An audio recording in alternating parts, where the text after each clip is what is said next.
On this day in Louisville, Kentucky, these 8 men went to camp to speak the words of the Most High Power. And as they had done countless times before, but on this day, they were attacked by a vile mob of heathens and sinful men who sought to take their lives and stop them from raising up the 12 tribes of the nation of Israel. That's right. However, in accordance to their training and the love that they had for one to another, they fought their attackers side by side. That's right. Shoulder to shoulder. Right. On to death if necessary. That's right. And at the end of the conflict, they prevailed and returned to their homes and to their brethren and their wives and their children. All was lost except one thing they brought back. They brought back the Bible. That's right. And delivered it back to this nation. Shalom, Israel. You know what it is. This is Kentucky 8 Podcast.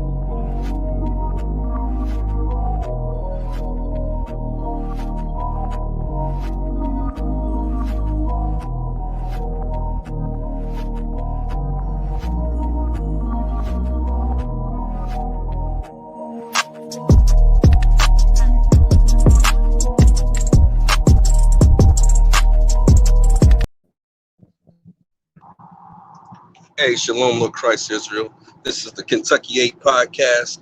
I'm your host tonight, Officer of Makaboff. Man, we got some crazy stories tonight. Man, I know y'all heard about this story, but we're going to revisit it. You understand? It's a story about a museum, an art museum that had black people along with animals, right? Man, we're going to talk about that. They talking about this Asian hate type deal, but nobody wants to talk about all the hateful things that Asians have done toward black people. Lucky about that. I'm on the road, y'all, but we're going to have a special. It's a lucky. Let me get that straight. But yeah, we're going to go in and talk about that. We also going to talk about what's going on with this COVID-19 vaccine. People are saying, is it dangerous? What's going on? So, stop that real quick. But yeah, we're going to talk about it. Go ahead and share the podcast if you could. You know what I mean? We're going to get it in. But yeah, so we're going to go into this first story. Now, this happened a couple of years ago, but the thing is, good night. The thing is, it does have relevance today because people have been talking about Asian hate. What's going on with this Asian hate thing? Well, I'm going to read this story, and you tell me. So lucky, y'all. I'm trying to get this car parked so I can finish the podcast, on the go. This truth don't stop, but we still got to get it in, you understand? So let me read this for you. This is courtesy of the New York Times, and the article is titled, Chinese Museum Pulls Exhibit Comparing Animals to Black People. Damn, that's crazy. Comparing animals to Black people. Now, it reads, Hong Kong.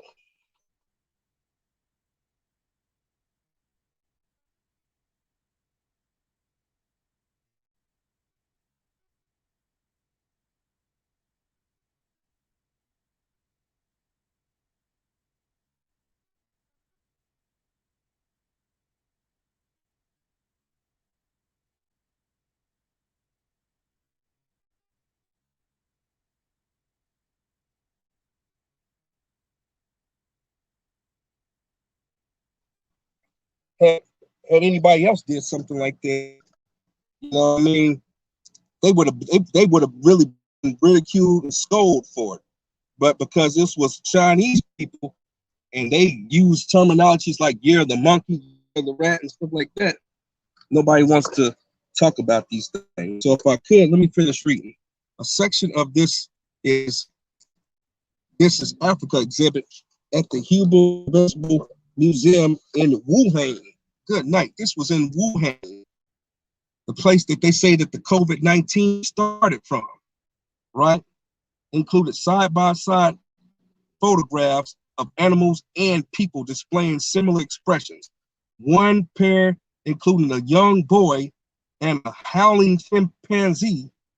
Good night. I don't have access. I want to bring up the video, but I don't have access to the video. But what it shows a little black boy with his mouth wide open next to a chimpanzee, and they howling.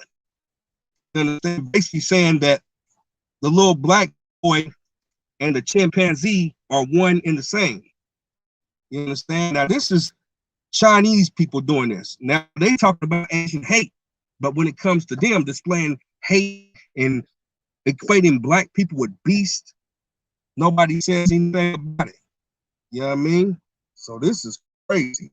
Good night. Let me see if I can play a little bit of it. If I could. I don't know, might not be able to get on the screen, but yeah, they're showing a little black boy open his mouth and looking like, you know, mocking this little black boy like he's a monkey. These are Chinese people doing this, but they want to complain about Asian hate, right? It's crazy.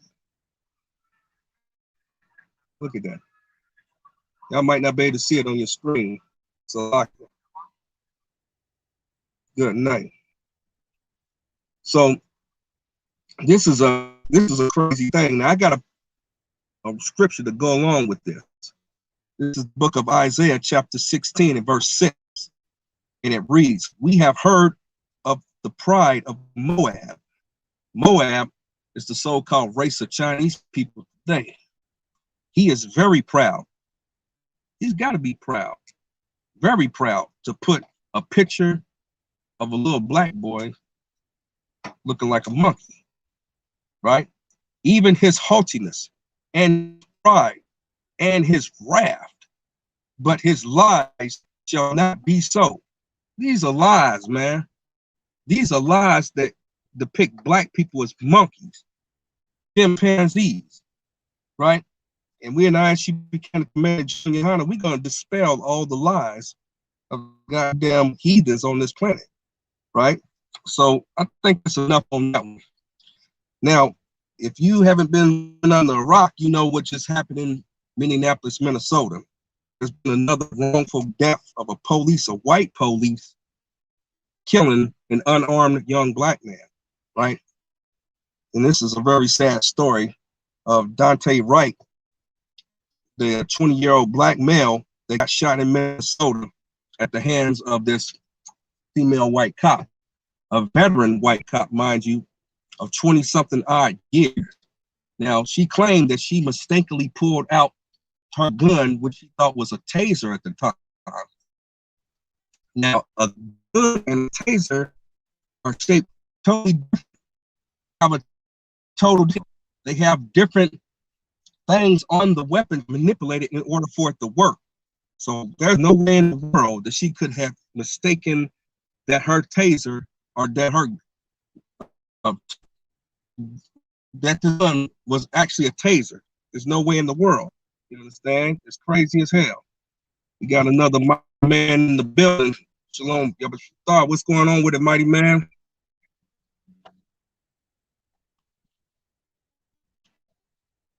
Yeah, I got you online. What's going on with it?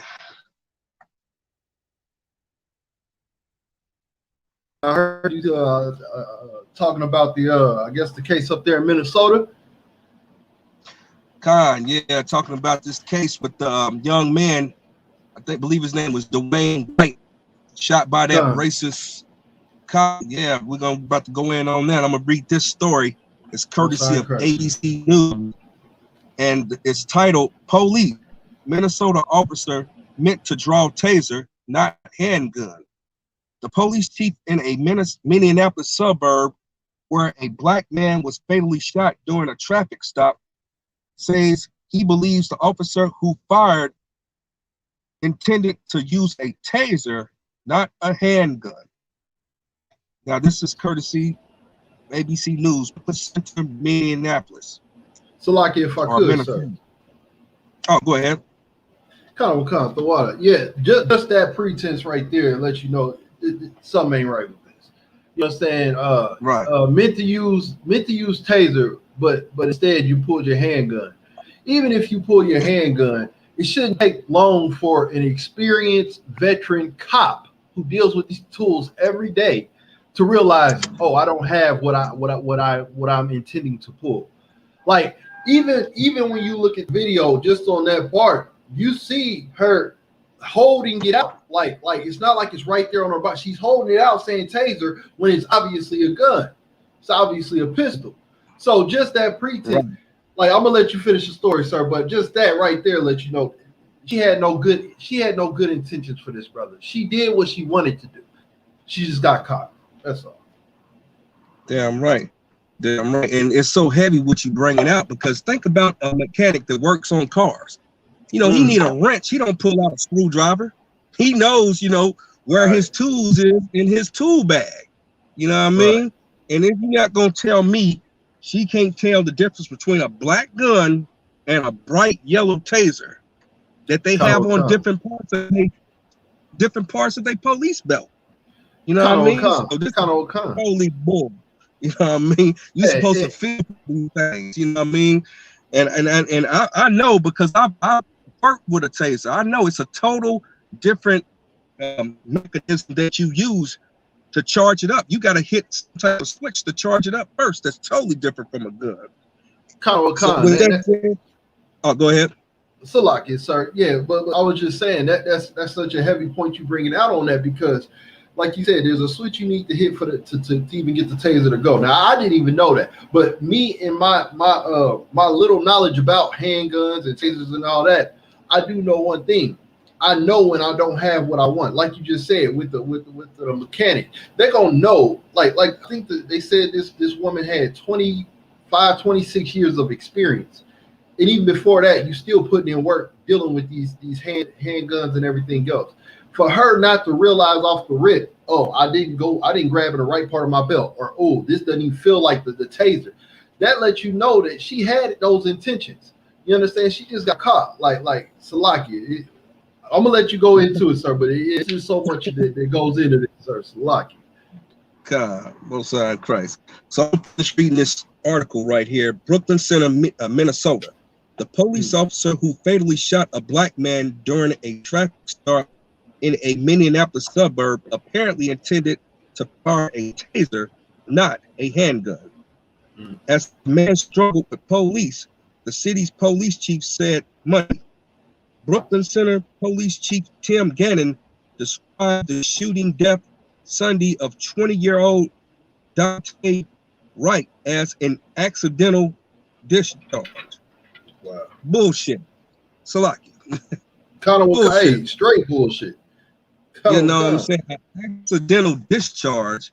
Now, on the video, you know, the police officers are trained to yell taser, taser, to allow the other officers to either get out the way in case that taser hit, you know, just shoot anywhere, you know, so they can get opportunity to move out the way. Right. But this is trying to minimize it, like it's no, you know, it's just something small, accidental discharge. You know, you like we was talking about earlier, you know your tools if you are a trained professional. The trigger pull of a gun and the trigger pull of a taser has two different feels. It's not the same feel. You don't have to apply the same pressure. So that's total bull. And if I could, real quick, what you're saying is such a heavy point, because I just found this part out today. You may have already known this, but this was like within, I think, a 10-minute span, or 10 minutes or 10 miles of where the whole George Floyd incident went down, or something of that sort. This lets you know that they had this spirit on them in that department. I mean, of course, it's on all the cops, that spirit, but they have a spirit of trying to get one over on our people. Meaning, if they can get away with more, they will. There's no way. Just like I said, when you look at the video, she says taser, taser so many times that she's literally holding the gun out, like away from her body, saying taser, taser. Even at that point in time, you're supposed to realize this is not a taser. It should feel different. It should be moving different. It should be weighting different. Like the weight of it should feel different. Everything about it is so screwed up because this lady, in my eyes, of course, I'm not the judge or prosecutor, but in my eyes, she intended to do this. She intended to do what she did. Then she tries to say at the end, oh crap, oh whatever, you know what I'm saying? As if, oh, I made a mistake. You didn't make no mistake. You too experienced. You understand? Not to know the difference between a taser and a handgun. You're too experienced for this. You don't get to get 26 years into a craft and not know your basic tools, man. You don't make it 26 years if you don't know your basic tools. That's in any craft life. So for her to get to this point and then sit here and act like, oh my God, how'd this happen? It happened because you racist and you hate black people. That's how it happened. And you got caught. That's all. It happened. You hate us. And that's okay. In the UPK, we understand and we know this. And this is why we tell our brothers and sisters to gather in arms, get gather with your brothers and your sisters in the UPK, man. This is where you're going to find that shield. This is where you're going to find that protection. You understand? Salakia, sir. Damn right. And it's so heavy what you talking about is because, you know, they always try to pull one over on us, a fast one. You know what I mean? Now, they got some terminology that they use in law enforcement.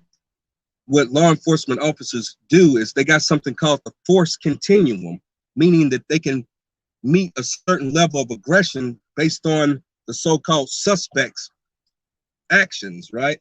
Now, this so-called experienced veteran white police officer, she knew that she could go to using an impact weapon, which is a baton, or using pepper spray and the so-called taser, right? Or she could just use hand. You see what I'm saying? Because the level of aggression, the level of aggression that they can apply is dictated by the suspect's actions. Now, he didn't have a knife, for as what I've seen in the video, or a gun, or anything that, you know, would pose an imminent threat of death, you know what I'm saying, intending death toward the police officers. So her to just act prematurely and pull out the taser when the other officer already, you know, had him well in hand, why didn't she just join in and maybe grab the other arm? Kind of right. Grab an arm, grab a leg. Yeah, Salakia. Yeah, those are greater ideas than killing somebody. Right, you know, and it's just that bloodlust that, you know, our oppressors have.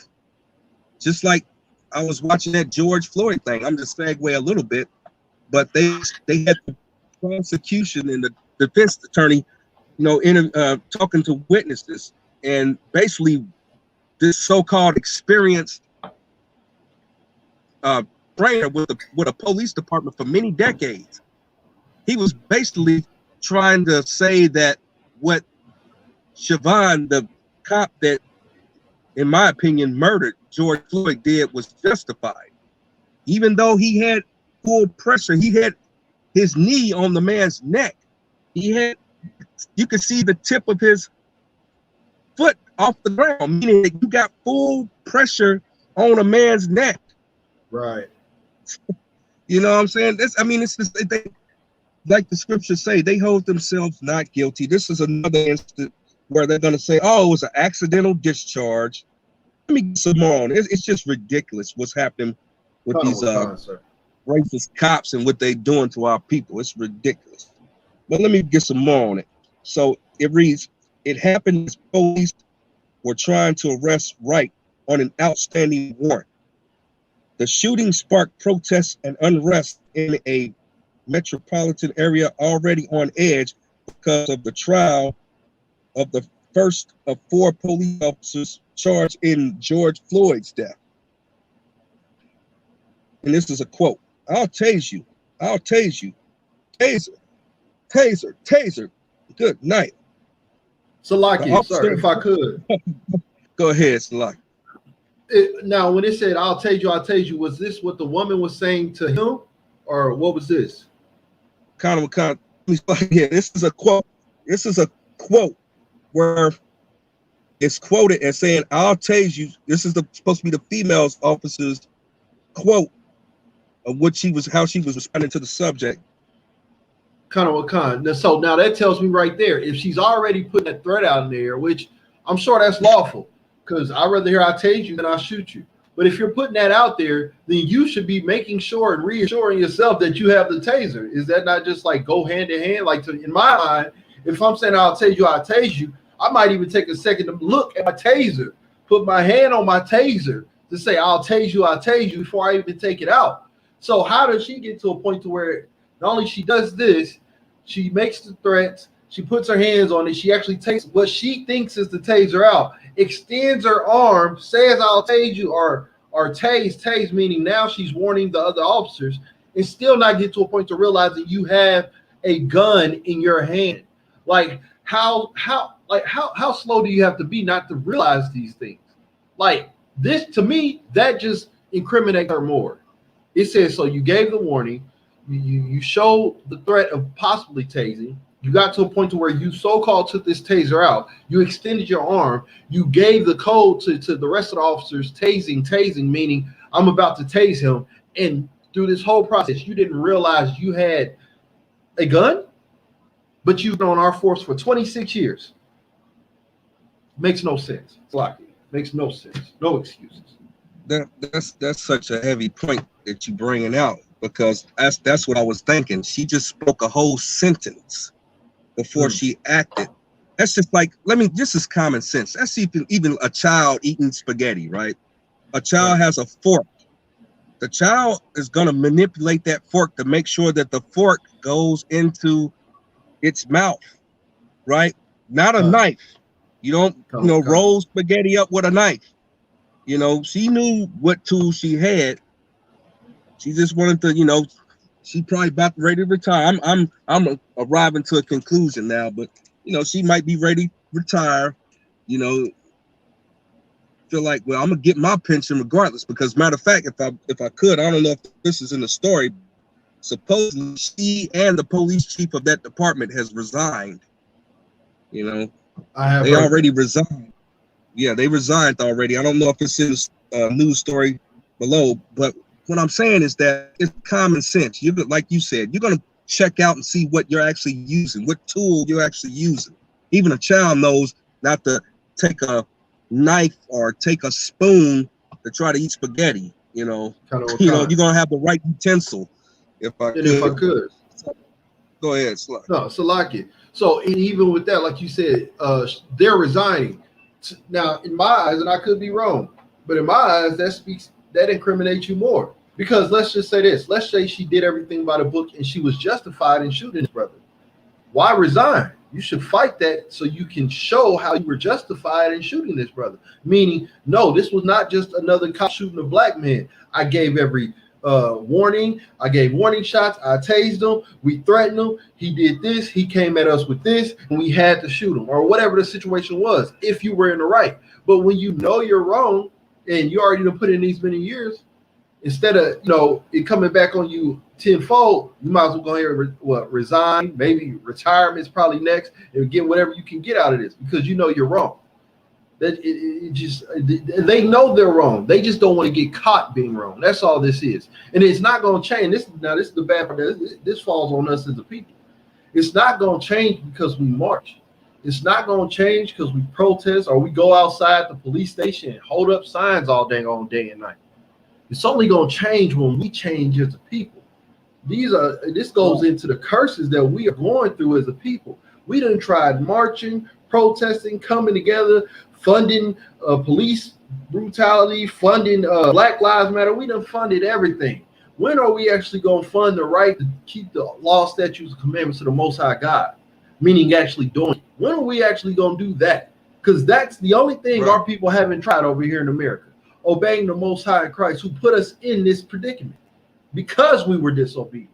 So if we want to get out of this as a people, even though she's wrong is all get up, I'll never take that away, because this is just silly. You know what you're doing. But in order for us to get out of this predicament and stop being essentially the butt of their jokes, the ones that always has to take the worst of everything, we got to come back to the Most High God. And that's the power of the ISUPK, because we are literally that living body in Christ that's bringing our people back to that. And this is why we go so hard week in, week out through these classes, through our street teachings and everything else. You know what I'm saying? When we hold camp, because we actually love our people. We don't want to see another brother or sister go through this. But we also know it ain't no amount of money that's going to save us. It ain't no funding that's going to save us. It ain't no Black Lives Movement. It ain't going to no marching, no protesting, no signs, none of that. It's only going to be upon us as a nation coming back to Most High in Christ and keeping these laws, statutes, commandments, man. That's what's going to be the save. That's what's going to save us from these oppressors, man. These devils. Damn right. It's so heavy what you bringing out, because you know we got to understand that all the stuff that they doing, taking to the streets. I mean, we've been doing that for so many decades, and calling for changes in laws and policy. But what we got to do, like you said, is gather ourselves together, like the scriptures say, and live by our laws. You know, stop trying to beg the so-called oppressor, you know, for his justice, because it's not going to happen. We got to cry out to the Most High God for justice. So I'm gonna get a little bit more on it, and then we're gonna go to the next story. So it reads: the officer is heard shouting on her body cam footage released at the news conference. She draws her weapon after the man breaks free from police outside his car and gets behind the wheel. After firing a single shot from her handgun, the car speeds away, and the officer is heard saying, "Holy," and it's an expletive, "I shot him." The governor instituted another dusk to dawn curfew, but hundreds of people gathered outside the Brooklyn Center police station Monday night, separated from dozens of officers by a chain link fence, well past 7 p.m. deadline. A drum beat. Oh, go ahead. So hold on, I just want to make sure I'm getting this story right. First question I had, it said they put a curfew on them after this happened. They put a curfew on the city. They put a curfew. Yeah, they put a curfew on the city because this, in lieu of what has been going on with George Floyd, coupled with this. Yeah, they put a curfew. That's what it reads. Kind of. And then before that, you read how the young man, the brother, he had broke away from the cop or whatever, right? Something like that. That's what it reads. And I seen the video. It did look like the brother was trying to get away or something like that. I'm not saying the brother was in the right, but this is my thing. If you are a well-trained cop, this is a 20-year-old young man. There is no way, if you already got his hands behind his back, he's up against the car, that he should be able to just break away from you that easy and get in that car. Because I seen how it happened. I was like, how'd he get away? Like, I'm mad at myself. If I got somebody himped up, they himped up. They gonna need help to get out of that himped up. Now, I ain't threatening their life, but if I'm hemming you up, that's what you are. How much more should a cop be able to do it? And what it tells me is the police force, it's almost that badge is something that these men and women hide behind, because they are really weak people, mentally, physically, and spiritually. Like, this whole situation just shows me that they are weak mentally, physically, and spiritually. From the fact that y'all couldn't control this guy when y'all already had him surrounded, hemmed up on the car, and he still gets away from you. Then you pull out a gun instead of your taser, meaning one or two things. You truly meant to do it, or you were just so lost and confused and nervous, which I couldn't imagine that being it, because you've been on this force for 26 years plus or whatever, that you accidentally put out the wrong utensil, which makes absolutely no sense. It just shows how weak this police force that our people are fed to believe in is. And like I said, the only thing that's going to truly help or save us is men and women and children coming back to the Most High in Christ and the ISUPK. We're the ones that's really going to fight this fight for each other. that's going to come together and make sure that none of our brothers and sisters have to go through this. The scripture says, "Be blameless in a perverse before a perverse and wicked nation." I'm paraphrasing, but it's telling us to be blameless, meaning we're gonna learn how to keep these laws, statutes, and commandments to the point that guess what? You won't even be able to tell that I'm doing anything wrong because I live my life justifiably. I live my life righteously. You won't even be able to. You can pull me over and you won't have nothing on me. You understand? So like it, sir. Go ahead. Keep thee far from the men that have power to kill. Who is that? That's the police, man. But the power, you know, they really so you see them last do miracles, man, beat unto him, make no fault. Say what I like. What does that mean? Make no fault. You know, don't move this man. Like recently got around army. I believe it. He got away. He already knew the deal.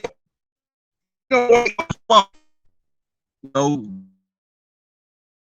registration and your driver's license, and they say, "Well, I thought he had a gun. I thought this." It posed a threat, you know. So that's why the scriptures forewarn us about this man that has power to kill, which is oppressed on the hands of his own. So and also reads right now, quick. Remember that go us in the midst of affairs. We like better have most time with better have the most time that you best serve Christ. Live out the prophets and you better do these things. And back to the screen. Actually, one more Christ. Yeah, but I'll break it out on this.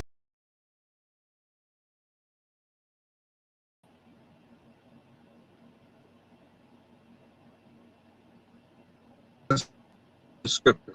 Hey, shalom, Lord Christ. Can you hear me, sir? I guess. Okay, kind of. You kind of breaking up though, sir. Okay. Let me see if I can see. And thou upon the moment of the night, the mouth of the sea, still out here, man. When America really on the battlefield, a battlefield for your life every day, you know, they hit battlefield for the Lord and stuff like that. They picked it up. I mean, get some.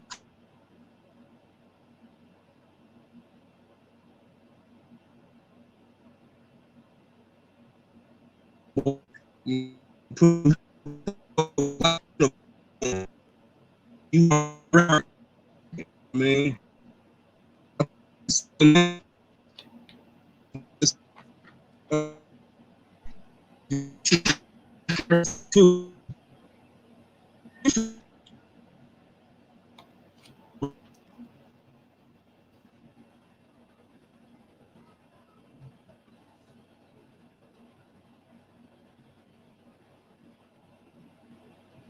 Can you hear me?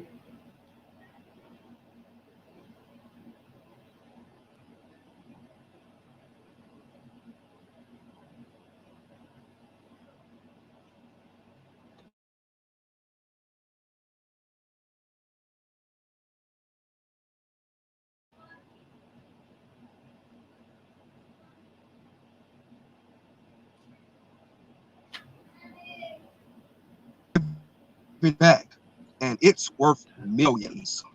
Good night. Los Angeles, CNN. A century ago, a black couple owned a beach resort in Manhattan Beach, a Southern California town known for its scenic expanse, an inviting soulful energy, and the songs of Black entertainers radiated throughout corridor of the dance hall and lodge. But the music and good times would not last due to the strict racial segregation that dominated American life then. Harassment from white neighbors and the Ku Klux Klan tore away at the dreams of the owners Charles and Willa Bruce. The final blow came in 1924 when the city took the property through entitlement domain and paid the couple a fraction of what they asked for. The city wanted the land for a park. The Bruces left and died just 5 years later. Now there's a move afoot to get a little more on it if I could. Now there's a move afoot to provide justice to their descendants. Los Angeles County officials on Friday said they are working with state lawmakers on legislation that would return the property worth perhaps $75 million to the family.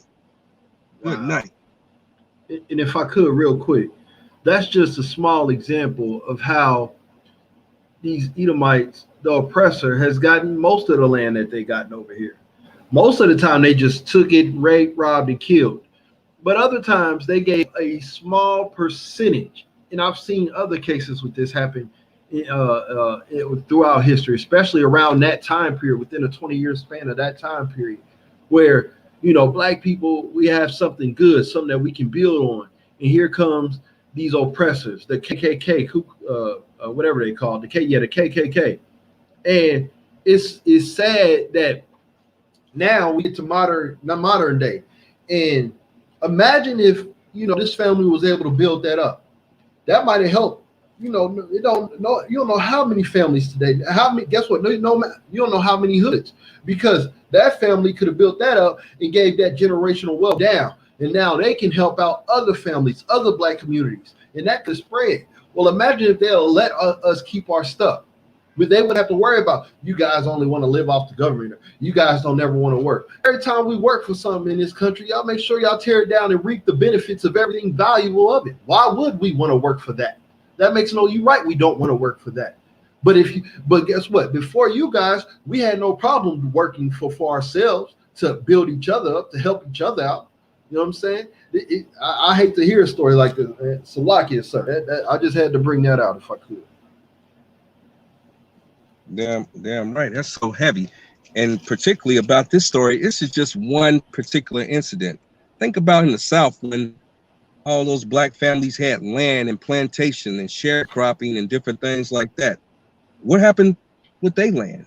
You know, they was harassed by their white, neighbors and the Ku Klux Klan. You know what I mean? Forced to, give plantations or killed, and the land just straight taken. It just goes to show you, we here in 2021, and now they want to try to make amends. Look how much that property is worth. 75 million. Think of how much we should have as a nation individually from our descendants. Land that was stolen. The Native Indians. All this. It would bankrupt America.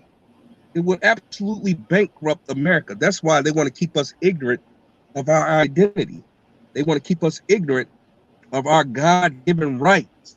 You know what I mean? Just to be able to live and to have land and produce and have a family, have our own laws, have our own infrastructure, have our own military. They don't want to do that. They want to integrate it. They want to assimilate us. Go ahead. Damn right, sir. That's a heavy point you was bringing out. I was talking to somebody the other day. People talk, like I said, people talk so much about, the Black people, the Black race, our people and everything. How, y'all just want to live off the government. Y'all just want a free pass. When people don't want to realize, I say, okay, well, if you're going to say that, well, let's take it back then. The government lived off us. The government in America is what it is because of the free work and the free labor of my ancestors. Because of the rape, robbing, and killing of my ancestors. This government in this country would not be half of what it is if it wasn't for the free labor and the free work and the raping and the stealing and the robbing of everything they did to my ancestors, the blacks, Hispanics, and the Native Americans. If they didn't take all our goods and our land and everything like that. So if you really want to say anything, you should say this government loves living off of blacks, Hispanics, and Native Americans. This government is nothing without blacks, Hispanics, and Native Americans, because this government was built on the backs of blacks, Hispanics, and Native Americans. That's all I just wanted to say, sir. Salaki. Damn right. Damn right. I think this will be the last story, but I'm going to get the last of this story, and then we're going to sign off. So check this out. This is a quote. It says, the Bruces had their California dreams stolen from them, said County Supervisor Janice Hahn. Generations of their descendants almost certainly would have been millionaires. Good night. Right. If they had been able to keep their property and their successful business. Wow. Good night. And that just goes to show you that generational wealth that we supposed to have. You know, you're supposed to have an inheritance, your children's children. I'm paraphrasing what the scriptures say, but that was stolen away from us. Right here from this article, it says white neighbors and the Ku Klux Klan stole that away from black people. That's what the article say. You can look it up on CNN. So we in the ISUPK and the Commander Junior Hunter, we bring out these pertinent stories so that you can be aware of the world we live in, validate the scriptures, increase your faith, and that you can live a righteous life, man. You can live a righteous life. Go to that website, isupk.com, and find out what we do, man. We're here to help blacks, Hispanics, and Native Indians to know who you are as a nation, as a race of people, know what the Most High requires of us, do it, and then we'll see the life that we always wanted, man. It ain't gonna happen by us taking to the streets, marching and, throwing Molotov cocktails and begging our oppressor for rights. It's not gonna happen that way. Right. The kingdom, we're gonna have to take it by force. I'm paraphrasing like the scriptures say. Not saying we gotta grab no steel and get busy, but the Most High is gonna guide what we need to do. You got any final remarks you want to bring out? These was definitely some heavy stories you was bringing out, sir. And listen, you know what I'm saying? I'm a prime example of what this body of Christ, the school, the UPK, can do for our people. You know what I'm saying? They took me from a docile state, you know what I'm saying, living as an American, living in this oppression, and built me up into understanding how to help my people. The greatest thing a man can do is not only help himself, but know how to help the next man, know how to help the next family, know how to help that next community. And that's what they teach us here in the UPK. You know what I'm saying? Is manage yourself and plenty more brothers like you and men above us. You know what I'm saying? So my point in saying that is all these stories that we went through, I hate to hear it. It's sad. But if we want it to stop, the ISUPK is the answer. And I'll leave it at that, sir. The water. Salaki. Damn right what you said. We got to create our own story. You know, that story is pretty much written out for us in this Bible. You know, the Most High, it's a good ending too. It's a great ending. You know, we're gonna have our own kingdom when, you know, the so-called oppressor can't, you know, put our faith with a chimpanzee, a monkey, and desensitize human people, you know, humans, to think that we not even people. That's the reason why we getting shot down by the police, because if the Chinese people, that's the first story I brought out, is they making museums putting black children's face next to a monkey, then you're gonna associate that black child with an animal. So when a black child gets shot or a black youth gets shot, then it wasn't nothing but another beast that got put down, another animal that got put down, just like a dog. You see what I'm saying? That's why we gotta instill pride in us as a nation of people, a race of people. You know what I mean? And the hell with them goddamn gooks, man. The lucky. I know they might hit the channel or something, but the hell with them, man. You know what I'm saying? Gonna try to make a black child to be a damn monkey. The hell with them gooks, man. Asian hate and all that. What about they hatred toward black people to do something like that? Damn right. And then you know, the so-called oppressor, these cops take that and run with it and shoot us down like dogs, you know, with that Dwayne Wright incident, you know, and they can just lie and say that, you know, I didn't know that was a gun. I thought it was my taser, you know. The next, you know, I should try that when it comes to my bills. You know, I should just put, you know, just a coupon in the mail and say, I thought it was a money order. You know, yeah. You know what I'm saying? They gonna be on my head. You know what I'm saying? They like, well, you should have double checked because the lights was going out. You know, but that's all I want to say. I appreciate you, you know, Officer Yowatham, you know, joining in. Make sure y'all tune in this Friday at 8 p.m. Central Standard Time, 9 p.m. Eastern Standard Time on the One West UPK Louisville Facebook page, the ISUPK Indiana Facebook page. I think we need to get Cincinnati on board, man, or Southern Ohio. Probably talk to Officer Napataza about that. But yeah, make sure y'all tune in, man, so we can get these pertinent stories out. Go to the website, isupk.com. We got the 52nd annual Passover in Houston, Texas. That's going to be April 24th, I believe. April 24th, sundown, down there in Houston, Texas. Make sure you go to the website, isupk.com, to find out more information. $200 per person, 17 and older, man. Get in the building, man. Scripture say, get yourself together, old nation not desire. It's going to be a family affair. Man, we out of here. ISUPK Kentucky Gate. Hey, with shalom. that said, shalom. Yabashukata. Yabashim.